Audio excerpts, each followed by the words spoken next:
Bismillahirrahmanirrahim. Di sini kita akan mengkaji faslun fil musara'ah ila nusri fid dima. Bab seharusnya ngambil sikap cepat. Musara'ah itu ngambil sikap cepat untuk menyelamatkan mengalirnya darahnya orang Islam. Di sini Imam Izzuddin Abi Salam mengambil ayat wa ja'a rajulun min aqsal Madinah yas'a qala ya Musa innal mala ya'tamiruna bika liyaqtuluka fakhrus inni laka minan nasihin. Terus beliau memberi penjelasan wa kadzalikal musara'atu fi amrin diniyyin yuqafu fautu. Jadi begini ya, kalau dalam fikih Islam, misalnya ini ada di beberapa literatur fikih, di semua fikih, baik mazhab Syafi'i, Hanafi, Hambali, di semua kitab fikih. Misalnya ada orang mau masuk Islam, terus konsultasi sama ustadz atau sama kiai, Pak saya mau masuk Islam, kamu nggak boleh ngambil sikap monggo ngeteh dulu, itu tidak boleh. Atau apalagi diajak ngobrol dulu, karena 5 menit kita mempersilahkan ngopi dulu itu artinya dianggap kita membiarkan dia dalam keadaan kafir 5 menit dan kita dianggap ikut tanggung jawab. Sehingga di bab, ada ulama yang ngebabkan itu sampai di bab murtad. Termasuk murtad adalah orang yang dimintai mensyahadatkan non muslim kemudian disuruh ngopi dulu atau enggak, karena dianggap pembiaran sekian menit masih berstatus kafir. Jadi ibaratnya gini ya, kalau kita mungkin baru bapak-bapak baru pakai celana pendek terus ada orang kecelakaan di jalan, saya tak pakai baju dulu nanti baru kamu saya selamatkan, itu kan naif. Kalau begitu saja naif, apalagi orang yang kafir kemudian pas mau minta disyahadatkan kita bilang monggo mandi-mandi dulu, ngeteh-ngeteh dulu. Berarti ada pembiaran sekian menit, dia masih berstatus. Artinya begini, kalau dia saat itu kok dimatikan oleh Israel, berarti mati dalam status kafir. Dan kita ikut tanggung jawab, karena harusnya bisa Islam andai kan kita mensyahadatkan saat itu juga. Jadi itu bab-bab yang dianggap ekstrim dalam kutubil fikih, bab-bab fikih. Makanya dalam kitab fikih, saya berkali-kali ada non-muslim mau bersyahadat ke saya, itu saya bilang ke santri-santri saya, saat itu juga harus kamu ajarin, meskipun pakai bahasa Indonesia. Yang penting status kafirnya apa? Zina. Baru setelah itu ada hukum sosial ya, mungkin kita nawarin teh atau kopi atau apa. Makanya di sini dibabkan bab seseorang harus tergesa-gesa atau bercepat-cepat atau ngambil sikap bergegas untuk melakukan kebaikan. Terus ayat kedua yang dipakai Izzuddin bin Abi Salam itu begini. Ketika Allah mensifati orang munafik, status orang munafik itu apa? Wa idza qamu ila sholati qamu kusala. Mereka kalau dipanggil untuk sholat, ya berangkat tapi kusala, cara malas-malasan. Sehingga untuk menunjukkan kita loyal sama Allah itu ya paling tidak ada sikap di atas rata-rata. Makanya ada sa'i ya lari-lari kecil, tawaf juga disunatkan ada lari-lari kecil, disebut ar-romal, romal itu lari-lari kecil. Untuk menunjukkan bahwa kita loyal sama Allah itu tidak sak kobri cara Jawa. Nah itu dibabkan sendiri. Jadi beda antara tergesa-gesa sama ekspresi serius. Jadi musyawarah itu ya kira-kira kan nggak mungkin lah kita dipanggil rektor atau kiai atau orang tua kita terus jalan leha-leha, itu kan nggak mungkin. Nah contoh yang diambil di sini begini. Ketika ada debat terbuka antara Fir'aun dan Musa, saya ulang lagi ya, ada debat terbuka antara Musa dan Fir'aun. Kan Nabi Musa datang ke Fir'aun. Lalu kata Fir'aun, ini asal-usul ayat ini, saya terangkan sejarahnya. Kata Fir'aun, lalu kalau kamu tidak nuhankan saya, Tuhan kamu siapa? Terus kata Musa, Rabbus samawati wal ardi, yang nuhani langit dan bumi. Fir'aun masih berkelit. Kalau Tuhan di bumi, setahu saya kemana-mana yang dituhankan saya, kata Fir'aun. Ma'alim tulakum min ilahin wairi. Terus Nabi Musa masih ngendikan, ya sudah Tuhan yang nuhani langit. Terus Fir'aun manggil Haman. Haman itu arsitekturnya Fir'aun. Ya Haman ibnili sorhal ali abduhul asbab samawati fa'attaliya ila ilahi Musa. Haman bangunkan kami piramida yang tinggi. Saya ingin melihat Tuhannya Musa. Musa akhirnya mikir, karena kalaupun Fir'aun bisa naik ke langit tetap tidak bisa melihat Tuhan. Kita tahu Tuhan nggak bisa dilihat. Kita yang mukmin aja udah lihat, apalagi Fir'aun rivalnya kan. Akhirnya Musa ganti argumentasi, yaitu argumentasinya Musa, Rabbukum wa Rabbu abaikumul awwalin. Ini perlu diingat dan perlu saya sampaikan. Yang nuhani kamu dan yang menuhani leluhur kamu, itu sangat memukul Fir'aun. Karena logikanya kalau Fir'aun itu Tuhan, berarti babanya dulu tanpa Tuhan. Ini ada Tuhan terlambat ya. Jadi kalau Fir'aun Tuhan, berarti bahnya tanpa Tuhan. Karena zaman era bahnya belum ada Tuhan. Karena perdebatan itu banyak punggawa Fir'aun yang mukmin. Wah, ini Fir'aun nggak bener ini. Kalau dia Tuhan berarti babanya tanpa Tuhan. Karena kalau iman itu akan diadili, akan dieksekusi, maka orang ini berstatus rajulun mu'minum min ali fir'aun yaktumu imanah. Maka di Quran diterangkan wa qala rajulun mu'minum min ali fir'aun yaktumu imanah. Ada seseorang yang iman tapi menyembunyikan iman. Lah orang ini selalu ikut rapat di rapat-rapat penting Fir'aun, termasuk rapat ketika Fir'aun dan para tentaranya memutuskan membunuh Musa. Karena dia ikut rapat dan eksekutornya besok disuruh nangkap Musa, orang ini malam itu juga nemuin Musa terus bilang innal mal ayatamiruna bikal yaqtuluka Musa. Rapat tadi malam memutuskan kamu besok dibunuh, maka kamu harus bergegas meninggalkan Mesir. Nah, dari kesimpulan itu, dari cerita itu kemudian diambil secara hukum fikih bahwa untuk menyelamatkan darah harus jasa, harus bergegas. Andai kan Musa itu kok sak kobre, sak sempate, maka keburu. Andai kan ini rojul ini tadi, orang tadi penasihat tadi, kok sak kobre ya, maka berarti Musa terlanjur tertang.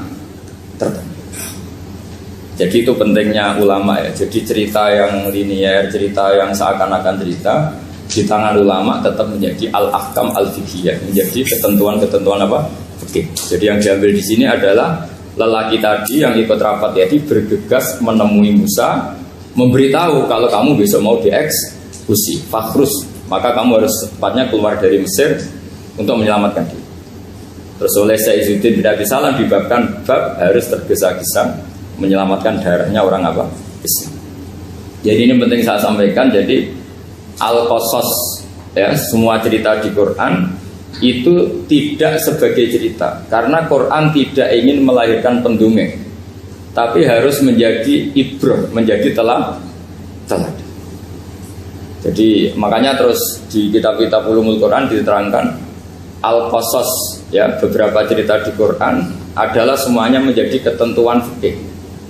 Saya ulang lagi ya, semua cerita yang ada di Quran itu menjadi ketentuan fikih, meskipun alurnya apa? Cerita. Kayak tadi kan alurnya cerita bahwa lelaki ini bergegas nemui Musa supaya Musa cepat keluar dari Mesir. Terus dibabkan babul musaroah ilan musifik. Saya teruskan ya. Wa kama la ra'ayna ma yaqtulu musliman law tabtu'u alaihi la qatalahu fal musaroah ila takrisihi min wajibatun. Itlaisal unatu mahmudatan fi kulli syai'in falaha mawatin tuhmadu fiha wa mawatin tutammu fiha wa kadzalika al-musara'ah wal lain wal dhilta wa ghairuhuma. Terus cara berpikir ulama, saya pernah baca dalam satu sejarah ulama besar namanya Sufyan Ats-Tsauri. Sufyan Ats-Tsauri itu menjadi wali itu gara-gara kalau sholat di masjid itu beliau datang sebelum azan. Saya ulang lagi, beliau datang sebelum azan. Ditanya, kenapa kalau kamu datang sebelum azan? Saya ini gak ingin jadi hamba yang buruk. Hamba yang buruk atau pembantu yang buruk adalah setempe nunggu dipanggil. Misalnya kita tahu majikan kita pasti manggil jam 7. Kemudian jam 7 itu Anda masih ngopi, masih tata-tata, itu kan tidak menghormati majikan. Harusnya kamu setempe di jam yang saat itu pasti majikan Anda memanggil. Kata beliau, saya tidak ingin seperti pembantu yang buruk, datang nunggu apa? Dipanggil. Jadi itu ada beberapa spirit ya, atau inspirasi dari aturan-aturan mahabbah. Sebab itu ketika Allah kritik orang munafik, wa idza qamu ila sholati qamu kusala, ketika dipanggil sholat mereka datang bermalas-malasan. Karena ada cintanya sama Allah, maka datang berlambat-lambat. Nah, berarti kalau ekspresi cinta mengharuskan kita datang bercepat. Makanya dalam istilah lain di Quran ini termasuk balaghatul Quran. Di juz 25 itu istilah menuju Allah itu fafirru ilallah. Kita tahu firar itu maknanya lari apa jalan biasa? Lari. Jadi untuk mengekspresikan mahabbah kita, kangen kita pada Allah, cara bahasa Arab isak kita, berontok kita sama Allah, tidak diistilahkan jalan tapi fafirru ilallah, harus bergegas bergerak. Begitu seterusnya. Maka kalau ada orang Islam terus ini konsekuensi hukum. Ada non muslim minta, Pak Bah, saya tolong ajarkan syahadat. Nggak boleh saya bilang gini, monggo ke dalam dulu. Padahal perjalanan ke rumah saya misalnya setengah jam, nggak boleh. Saat itu meskipun sambil berdiri-diri harus kita tauhidkan. Kamu yakinnya Allah itu satu, Tuhan Allah, harus. Karena kalau ada perjalanan ke rumah 5 menit terus dia kecelakaan, belum syahadat, statusnya mati apa? Kafir. Dan kita ikut terlibat karena sebetulnya bisa mengislamkan saat itu juga. Analoginya kayak tadi lah. Orang kecelakaan di jalan karena kita pakai celana pendek, contoh Syria bisa tak pakai baju dulu. Habis itu dilides truk. Itu kan kita ikut salah karena kita yang punya kesempatan. Tentu yang disalahkan yang punya kesempatan. Karena merubah status dari potensi kelides truk menjadi sama sekali gak potensi kelides truk dengan kita inggirkan, meskipun kita dalam keadaan tidak ideal. Sama. Orang kafir yang mau masuk Islam itu umumnya kiai-kiai kan kadang sebagian disuruh mandi dulu, itu salah sebetulnya. Itu salah sekali. Sangat salah. Apalagi nunggu seremonial di masjid, nunggal toko-toko itu bujute salah. Itu gak cuma salah, bujute salah. Jadi salah yang akut. Itu salah besar. Kalau seremonial monggo, tapi kalau mengislamkannya harus saat itu. Apalagi seremonial seminggu lagi nunggu tokoh terkenal, nunggu di syuting dulu, wah itu perilaku so, itu bukan mengislamkan itu. Makanya kita yang sebagai peneliti fikih itu kadang itu enggak serg gitu. Masa mau Islam nunggu di masjid dulu, di syuting dan tokoh-tokoh, itu salah. Itu sama dia kamu lihat orang kecelakaan mau menyelamatkan, ini ada wartawan enggak ya? Minta di syuting dulu sedang mati ini. Jadi kita normal saja dalam Islam, sesuatu yang mendesak, yang emergensi ya perlakuannya harus cepat. Sehingga dibabkan faslun fil musaroah ila nusifid fitima. Jadi ada beberapa contoh di Quran memang aturannya seperti itu. Makanya semua redaksi Quran tentang menuju Allah diredakseno fafirru ilallah. Makanya di tawaf ada ekspresi romal, jalan agak cepat. Di sa'i juga ada momen-momen kita harus romal, berjalan cepat. Di beberapa aturan juga seperti itu. Ya saya ulang lagi, di beberapa aturan Islam juga seperti itu. Nah sekarang efek di hukum haji. Saya banyak baca literatur haji.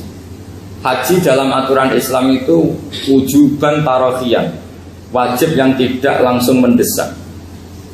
Kemudian semenjak ada fakta kita harus nunggu, daftar tunggu, itu kita sebagai ahli fikih itu gamang. Misalnya gini, saya umur 20 punya uang, sekarang berapa daftar? 25 juta ya. Saya umur 20 punya uang 25 juta. Saya jomblo misalnya, ya butuh nikah, ya butuh macam-macam. Itu wajib daftar haji apa enggak? Karena kalaupun daftar nunggu 20 tahun. Nah sekarang kalau ada orang umur 50 tahun punya uang 25 juta, menurut Anda wajib daftar saat itu apa enggak? Wong daftar saja bisa game gitu. Jadi kalau misalnya umur 50 ditambah 25 kan 75. Itu kalau orang sumpah sudah cepat mati itu. Maka itu menjadi pertanyaan, apakah fikih ini kita rubah? Karena dulu kan orang itu longgar semua. Karena haji zaman Nabi pun tidak langsung dilakukan saat pertama diwajibkannya haji. Jadi Nabi punya sisi unik. Pertama ada tahun diwajibkannya haji, Nabi tidak langsung haji. Sebab itu ulama berkesimpulan kalau wajibnya haji tidak langsung. Maka fikih itu memang unik. Sholat juga gitu. Ada istilah begini dalam sholat, watajibus sholat ala kulli muslimin wujuban muwassa'an. Di semua kitab fikih takbirnya seperti itu redaksinya. Wajib sholat dilakukan orang Islam wujuban muwassa'an, wajib yang ada longgarnya. Sehingga ketika zuhur jam 12 WIB kita dengar azan, boleh sholat setengah 1, jam 1, setengah 2, jam 2. Karena memang wujuban muwassa'an, memang ada batas akhir waktu misalnya sampai setengah 3. Nah problemnya begini, misalnya setengah 1 Anda pasti dipanggil majikan kamu, yang diharuskan melakukan satu aktivitas, misalnya ada pilot, yang nggak mungkin sholat lagi di kokpit. Apakah status wujuban wasaan wajib yang longgar menjadi hilang karena setelah itu tidak ada kesempatan lagi sholat?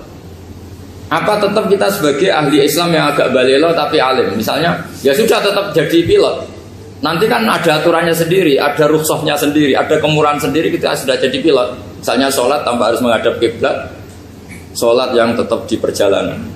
Kira-kira Anda kalau jadi ahli fikih milih mana? Milih harus sholat di depan apa tetap memberi kelonggaran? Gak apa-apa sholat sambil apa? Nyuper ya, sambil pilotin apa pesawat. Anda milih mana itu? Karena kalau konstitusi ilmu itu memang harus ada, dengan tanda kutip ya, memang harus ada nakalnya. Kalau nggak nakal malah gak sah. Memang unik ilmu itu. Karena ilmu itu kalau dipaksakan lurus terus, itu nanti malah bengkok karena menghilangkan rukhsahnya Allah, kemurahan Allah. Tapi kalau dipaksakan rukhsah terus, murah terus, nanti dianggap menyepelekan hukumnya Allah. Maka kita yang ahli fikih itu pusing. Misalnya saya sering ditanya, Gus ini supir bis, kan musafir terus, berarti saya boleh tidak puasa terus panjang Ramadan? Coba kalau ada jadi ahli fikih mesti bingung. Mau boleh, ya boleh terus supaya orang nggak peduli sama Ramadan. Mau mengatakan wajib puasa, kayak nggak peduli dengan kemurahan Allah yang membolehkan musafir tidak puasa. Coba loh, Anda jangan jadi ekstremis yang misalnya bantah tok, protes tok, ini kan. Jadi memang mengkaji ilmu itu. Ya makanya dengan tanda kutip itu harus ada nakal. Tapi nakal yang baik, bukan nakal. Nakal itu kalau bahasa Jawa itu kan tidak harus dosa. Seperti anak kecil, menek-menek itu, tuh bocah kok nakal. Padahal anak kecil menek itu haram dah. Enggak kan? Malah orang tuanya yang bentak itu yang haram. Yang nakal betul ya ibunya yang bentak cerewet itu, karena ibunya orang yang sudah mukallaf, sudah tua, salah langkah yaitu bentak. Kalau anaknya naik meja itu ya sebetulnya bahasanya tidak nakal, lucu. Oh jeblis pinter conggo iso munggah meja, harusnya diapresiasi. Tapi rata-rata ibu semua akal mecah gelas. Malah boe malah mecah tabungan. Bapaknya marah tukang nguras tabungan. Sebetulnya senakal-nakalnya anak kecil itu nakal orang tuanya, itu pasti. Karena ini sudah kena kitab, sementara anak-anak belum kena. Saya pernah punya tamu, karena di tradisi Kiai itu sering punya tamu. Bapak ibunya itu kultus sama Kiai, bentak anaknya disuruh salim sama saya. Anak kecil kan nggak mau jalan-jalan terus, marah. Tak marah orang tuanya tak marahin. Yang dosa itu kamu bentak anaknya. Kalau anak kecil itu kena diskon rufi al-qalamu an salasin. Di antara aturan Islam apa? Tidak ada keharusan bagi 3 orang. 1 anak kecil sampai balik, 2 orang tidur sampai bangun, 3 orang gila. Artinya anak kamu itu tidak kena khitab untuk sopan sama saya. Kamu yang kena khitab harus sopan sama anak-anak kata. Dan ini ada Jawa itu kadang keliru. Jadi orang tua itu marah-marah memaksakan anaknya sopan. Padahal Allah memberi diskon anak kecil itu belum wajib sopan. Gak apa-apa ada tamu naik-naik itu, asal masih anak kecil. Makanya Rasulullah ketika beliau sholat sujud itu Hasan Husain itu naik. Cara Jawa Nabi itu 3 tumpahan. Semua riwayat mengatakan Nabi itu diam saja, gak berani ngangkat. Sampai sahabat itu ada yang ngomong, ini Nabi sujud lama sekali ada apa? Jadi kita punya riwayat itu ya baru kayak sahabat yang agak nakal. Semuanya itu sujud, tapi bareng di atas rata-rata ada sahabat yang belakang ngomong, siapa tuh ini sujudnya kok lama? Barokahnya itu ditemukan riwayat, oh ono putune. Karena Hasan itu naik di atas punggungnya apa? Nabi itu andikan tidak ada yang ngomong, riwayat ini tidak ditemukan. Barokahnya ada yang ngomong itu mungkin. Kalau sekarang mungkin semua masjid melongok karena orang sekarang jarang yang khusyuk. Kalau dulu hanya 1 yang di belakang. Setelah itu Nabi memberi penjelasan, saya tadi sebetulnya harus mengakhiri sujud saya sesuai aturan umum, tapi ada cucu saya tak biarkan sampai dia puas naik punggung saya, sehingga dia turun baru saya naik. Filosofinya apa? Begini, anak kecil 1 tidak kena kitab, 2 jangan sampai sholat itu jadi problem. Kalau Nabi nyentak Hasan, membentak, putu ono bae sholat kok diganggu, maka sholat menjadi trauma. Gara-gara sholat bahasa bentak saya. Lama-lama anak ini trauma dengan sholat karena dianggap problem. Makanya saya termasuk kiai nggak berpendapat anak kecil nggak boleh di masjid. Sering kan anak kecil di masjid ayo khutbah rame. Saya termasuk setuju tetap boleh. Kalau dibentak di masjid maka dia trauma dengan masjid. Wong saya ke masjid dibentak. Lagi pula kadang-kadang orang tuh gaya-gayaan tok. Wah rame orang khutbah ngeramen nih. Padahal kalau nggak dirapeni anak-anak malah dia tidur. Kita kan tidak bisa menjamin kalau perilaku kita lebih baik gitu.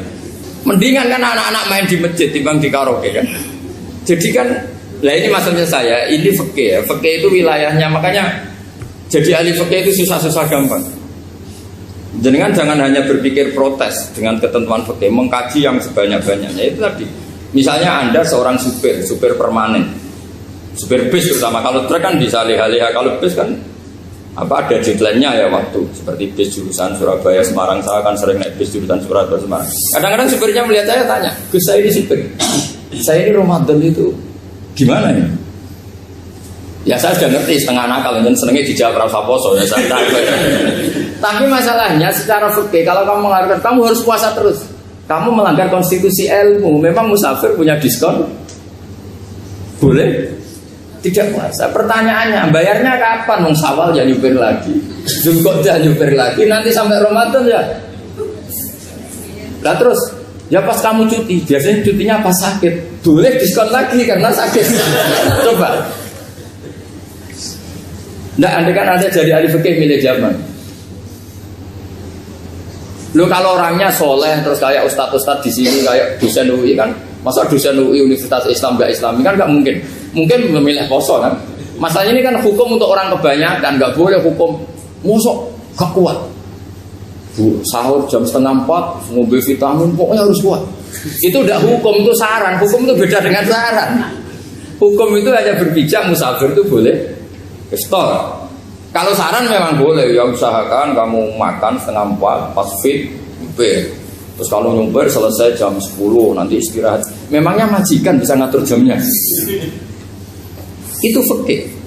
Maka menjadi perdebatan, yang namanya pergi itu apa? Menurut Imam Syafi'i, pergi itu ya dari rumahnya ke tempat yang asing, yang tidak wilayahnya, namanya pergi.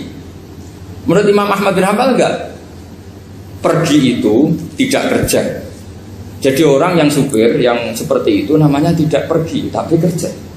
Tanyakan ke publik, misalnya jenengan ke UI, istri kamu atau suami kamu ditanya, istri kamu kemana? Kira-kira jawabnya bilang pergi jalan-jalan atau bilang kerja? Kerja. Makanya kata Imam Ahmad bin Hanbal, mudi musafar atau orang yang berprofesi, yang profesinya memang harus pergi, kayak traveling atau supir, maka itu namanya tidak pergi, namanya itu kerja.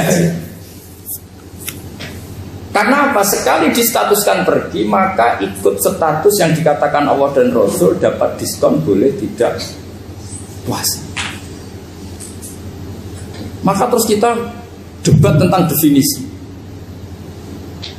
Nah, definisi ini penting karena yang menjadikan hukum rubah itu definisi. Misalnya gini, Mbak ini ngaji saya.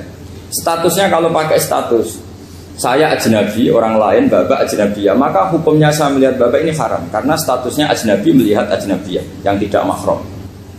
Tapi kalau di fikih itu ada statusnya. Cara lelaki boleh muwajahah sama perempuan adalah 1 untuk belajar, 2 untuk muamalah, 3 untuk kesaksian, 4 untuk pengobatan. Itu kan ada pengecualian.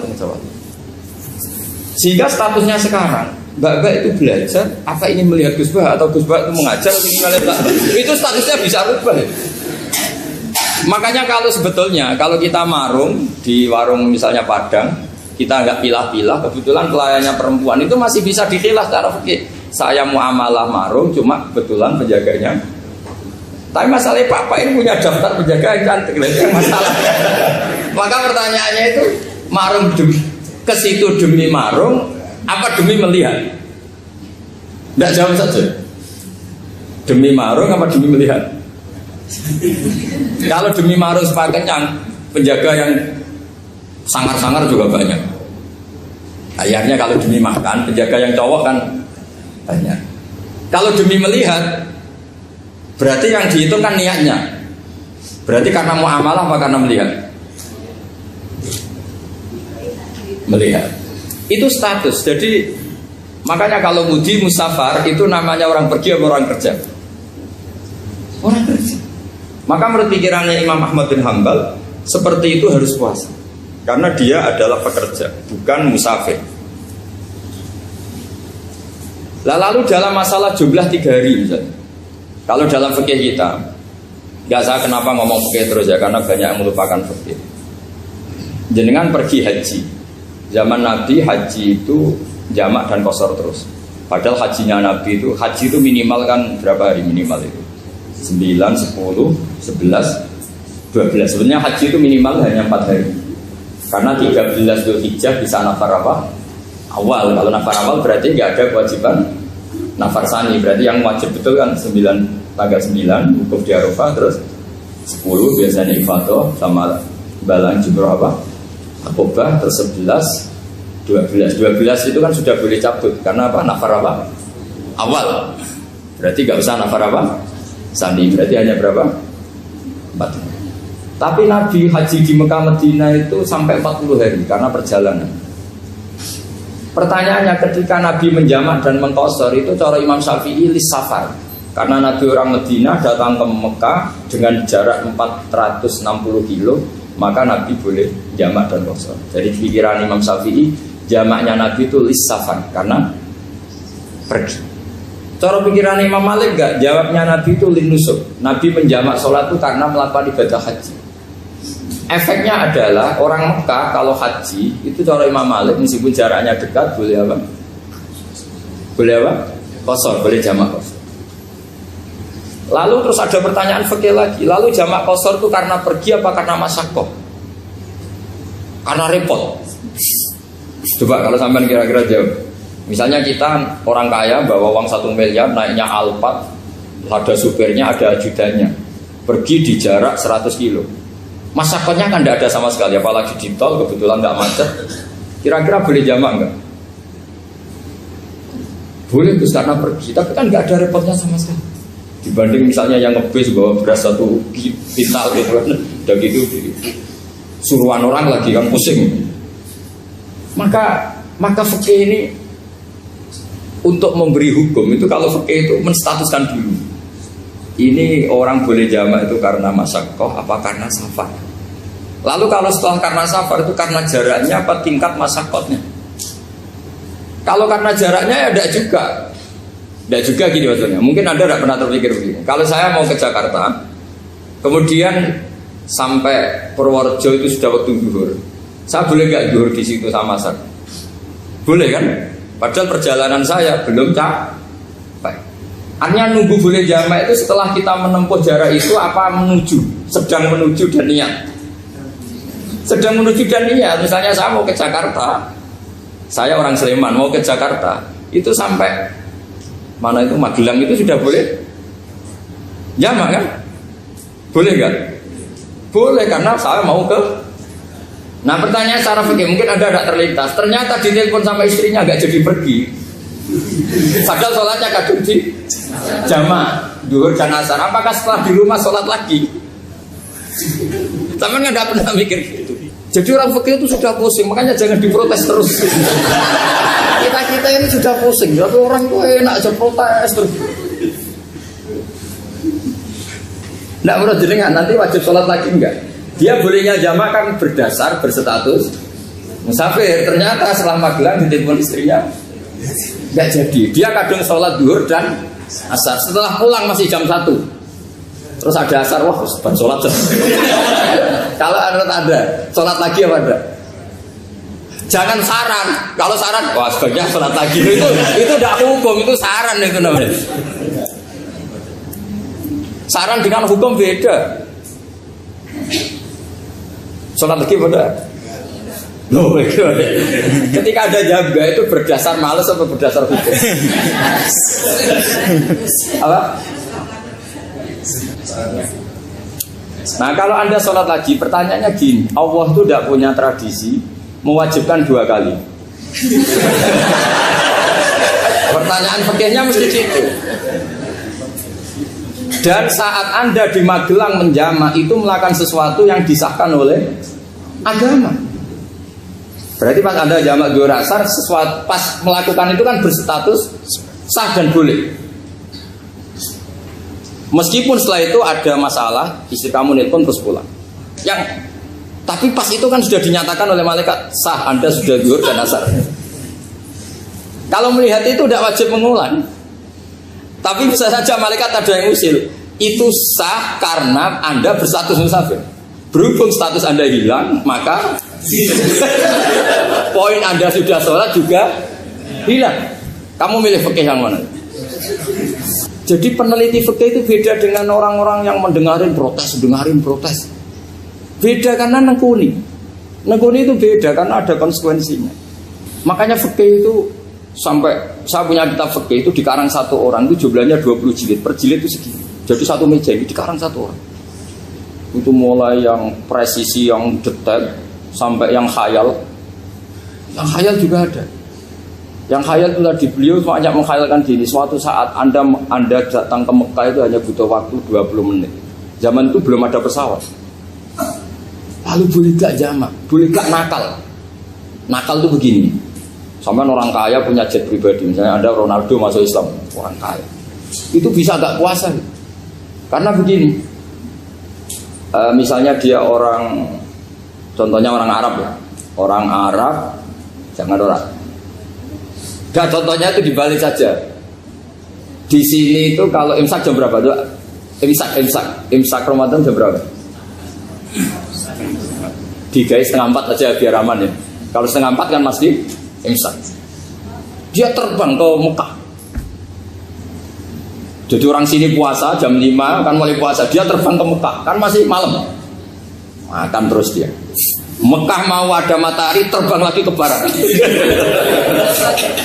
Karena dia menghindari berstatus puasa. Atau sebaliknya dia orang Mekah jam 12 puasa, 12 siang puasa. Dia wah kalau 6 jam lagi buka bisa barang saya.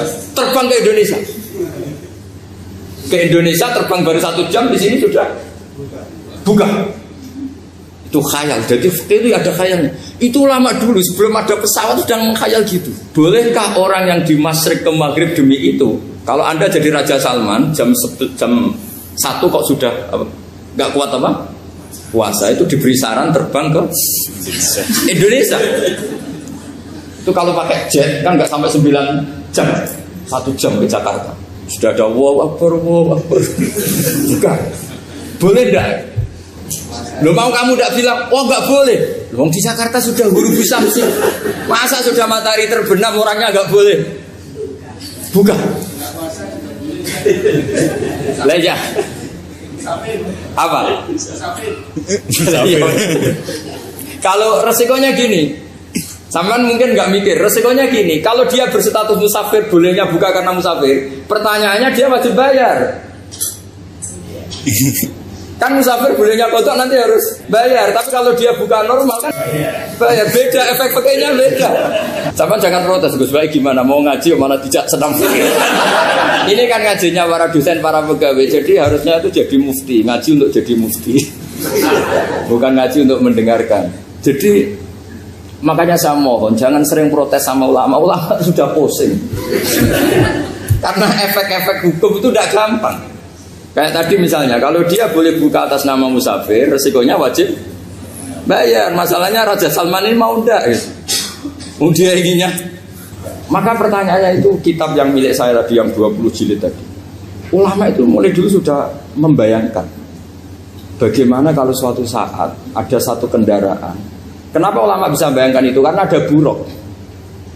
Meskipun mereka nggak numpak buruk, hanya Rasulullah, tapi kan bisa bayangkan ada toyul waktu. Waktu itu bisa dilipat. Karena ulama dulu ahli astronomi, jadi bumi itu bulatnya gini, muternya gini. Berarti suatu saat ada satu ilmu di mana orang ngambil satu posisi terus melewati toyul waktu, ngalami lintasan waktu. Mulai dulu itu sudah dibicarakan. Pertanyaannya lalu status orang ini kayak misalnya tadi orang Mekah ingin cepat buka terbang ke Indonesia. Orang Indonesia menghindari imsak, misalnya 3:30, dia belum sahur. Wah kalau saya di Indonesia ini sifatnya sahur. Wah saya tak terbang ke Mekah. Wah enak kan terbang di Mekah ternyata masih jam 8. Wah bisa makan sepuasnya jam 8 malam artinya jam 20. Kan enak juga. Bar wareg balik ke Indonesia wis jam 1 siang. Jam 1 siang kalau ingin cepat buka terbang ke timur. Langsung buka. Berarti dia kira-kira puasa aja 3 jam. Tapi terus ya mungkin kalau sampean tahu kok Gus sudah repot-repot ngono tinggal turu ndelok sinetron kok buka dhewe. Itu tidak hukum, saran itu namanya apa? Kalau hukum tetap tadi yang dikatakan puasa adalah imsak, mulai jam imsak sampai hurubus samsi. Lalu pertanyaannya lagi, hurubus samsi sampai imsak itu konversi jam apa nyata-nyata hurubus samsi? Kalau yang diliwati khotul istiwa itu nyata, fi'lan kalau dalam bahasa Arab fi'lan awaqiyah. Tapi kalau Anda orang kutub, saya sering kirim-kiriman surat sama mufti-mufti yang ada di Timur Tengah, di Eropa, konsultasi maksudnya. Orang kutub itu kan tidak ada matahari, tidak ada apa-apa. Jika kalau Anda baca kitab di kutub, mesti Gus Bak ajaran pembohong. Misalnya orang kutub ngaji saya, kamu harus subuh sebelum matahari terbit. Sekali matahari terbit, waktunya hilang. Duhur setelah matahari agak ke barat. Asar kalau matahari terbenam, hilang waktunya. Terus mereka bisa bilang, mataharinya di mana? Maka pertanyaannya, boleh gak mengkonversi waktu untuk orang kutub? Jadi misalnya pola umum subuh jam 4:30, berarti antara subuh dan qadha itu 1 jam setengah. Subuh sama zuhur polanya berapa berarti? Kalau 4:30 sampai jam 12 itu 6 sama 7,5. Berarti ya kira-kira habis subuh nunggu 7 jam setengah baru zuhur, nunggu 3 jam baru asar, nunggu 3 jam baru maghrib. Berarti waktu puasa kira-kira antara jam 4 sampai jam 6. Berarti berapa jam itu? 12 sama 2 14 jam. Oke, berarti orang kutub harus puasa 14 jam. Tidak bergantung waktu mata. Tapi ada lagi pertanyaan lucunya gini, lalu 14 jam Gus itu dimulai dari mana? Apa asal 14 jam? Apa harus ada konsensus setarnya? Masih ada PR lagi. Menurut kamu gimana? Ada konsensus setarnya dimulai jam 4 dini hari. Apa asal jumlahnya? Imsak 14 jam. Mikir lagi kan? Itu di Denmark itu ada satu musim di mana siang terus sampai sekian bulan. Siang terus sampai orang sana itu capek. Kenapa ada siang terus? Logikanya kan tadi bumi itu bulat-bulat. Saya juga belajar falak astronomi. Kalau tepaan kamu di sisi yang barat agak utara atau agak selatan, matahari ini nyentrong terus. Sehingga bumi mulak-malik ya kamu kesentrong terus karena kita ini kan tepaan di khatulistiwa, di khatulistiwa. Sebenarnya khatulistiwa itu bahasa Arab dari kata khatul istiwa, khatun itu garis, istiwa itu tengah. Islam itu oleh Allah memang dipilih di tempat paling top yaitu Mekah. Mekah Ka'bah itu surratul ardi. Jadi sebelum ditemukan ilmu astronomi itu Nabi sudah ngendikan Al-Ka'bah surratul ardi. Ka'bah itu pusarnya bumi. Sehingga di Ka'bah itu satu-satunya area yang terbebas dari medan magnetis. Karena dari utara dan selatan benar-benar di tengah. Maka potensi jam paling akurat di dunia itu ya hanya jam yang di Mekah itu. Karena apapun akuratnya teknologi di Amerika atau Jerman, karena jam itu dari logam tetap ketarik medan magnetis, entah berapa 00, tetap kena. Misalnya jam di Jerman lebih dekat mana kalau Jerman? Mesti ketarik medan magnetis, entah berapa kadarnya. Karena materi jam dari logam. Sementara di Mekah karena di tengah itu terbebas dari medan magnetis.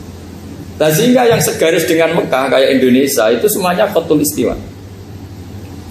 Nah kalau khatul istiwa normal itu artinya ya 12 siang secara umum ya 12. Sehingga ulama Indonesia kalau ngaji itu lebih gampang, lebih tidak dianggap bohong. Karena ya ada terbitnya matahari, ada zawalus syamsi, ada hurubus syamsi. Coba kalau kitab itu Anda baca di kutub utara sama kutub selatan, murid kamu bingung semua. Ini gimana Ustadz, tidak ada matahari kok semuanya diukur pakai matahari. Lalu pertanyaannya dikonversi kan? Pertanyaannya kalau dikonversi pakai apa gitu? Asal 14 jam apa harus sepakat dimulai jam berapa? Milih mana? Milih sepakat. Pertanyaannya kalau sepakat, ukurannya siapa yang jadi ahlul halli wal aqdi?